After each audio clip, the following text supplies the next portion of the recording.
जी ma'am, बुलाया आपने? हाँ, ये लो तुम्हारी 15,000 रुपये सैलरी। 15,000? लेकिन मैम मेरी सैलरी तो 20,000 रुपये है ना। हाँ जानती हूँ मैं, लेकिन इस महीने जो तुम हमारे साथ मनाली टूर मारने गए थे उसके पैसे कौन काटेगा? लेकिन मैम जब कंपनी टूर पर लेकर जा रही थी तब तो ऐसा कुछ नहीं बताया गया था कि हमारी सैलरी में से पैसे कटेंगे। अब आप सैलरी में से पैसे काट कर दे रही हैं, मेरा घर कैसे मैनेज करूंगा? कैसी बातें कर रहे हो तुम? तुम्हारे घर का ठेका हमने ले रखा है क्या? और वैसे भी फॉर्म पे तुमने ही साइन करा था, भूल गए क्या? हाँ मैम, मैं जानता हूँ फॉर्म पे साइन किया था, लेकिन उसमें तो ऐसा कुछ भी नहीं लिखा था। उसमें तो बस यही लिखा था कि कंपनी की तरफ से जा रहे हैं हम लोग।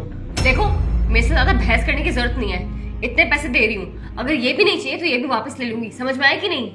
ठीक है मैम, ये सैलरी मैं रख लेता हूँ क्योंकि मुझे पैसों की बहुत ज़रूरत है और आप गलत कर रही हैं मेरे साथ।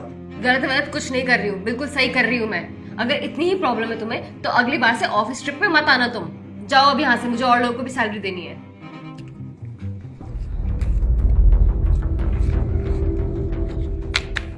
जी मैम, आपने बुलाया? हाँ ले, तेरी 10,000 रुपये सैलरी। 10,000? लेकिन मैम हमारी सैलरी तो 13,000 रुपये है ना। हाँ पता है मुझे, लेकिन जो तूने इस महीने 4 छुट्टियां करी उसके पैसे कौन काटेगा? छुट्टियाँ? मैडम मैंने कोई छुट्टी नहीं करी। अच्छा, भूल गया क्या? 4 छुट्टियां करी है तूने, रजिस्टर में लिखा भी हुआ है। छुट्टी? मैडम मुझे लग रहा है ना आपने संडे को भी काउंट कर लिया है। संडे को तो छुट्टी होती है ना, आपने संडे के पैसे काट लिए। जी हाँ, संडे के पैसे काटे हैं क्योंकि संडे की छुट्टी बाकी कंपनियों में होती होगी, हमारी कंपनी में नहीं है। और वैसे भी तुम सिक्योरिटी गार्ड हो, तुम्हारी जॉब है कंपनी के बाहर खड़े होने की। अगर तुम ही छुट्टी मार लोगे संडे वाले दिन और संडे वाले दिन कोई चोरी वोरी होगी, फिर क्या होगा? देखिए मैडम, आप ये गलत कर रही हैं। हम गरीब आदमी हैं और हमारी सैलरी से भी आपने 3,000 रुपये काट लिए तो हमारे पे क्या ही बचेगा। देखो, मुझे इससे कोई लेन देन नहीं है। अगली बार छुट्टी नहीं करोगे तो पैसे पूरे मिलेंगे। समझ में आया कि नहीं? अब जाओ ना, मुझे और लोगों को भी सैलरी देनी है।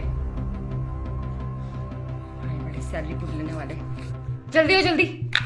ये लो तुम्हारी सैलरी पूरी 15,000 रुपए। अरे मैडम, मेरी सैलरी तो 18,000 रुपये है ना, तो 15,000 क्यों दे रही हैं आप? जी हाँ, तुम्हारी सैलरी भले ही 18,000 रुपए है, लेकिन इस महीने तुम मूवी देखने गए थे, भूल गए क्या? उसके पैसे नहीं काटूंगी मैं।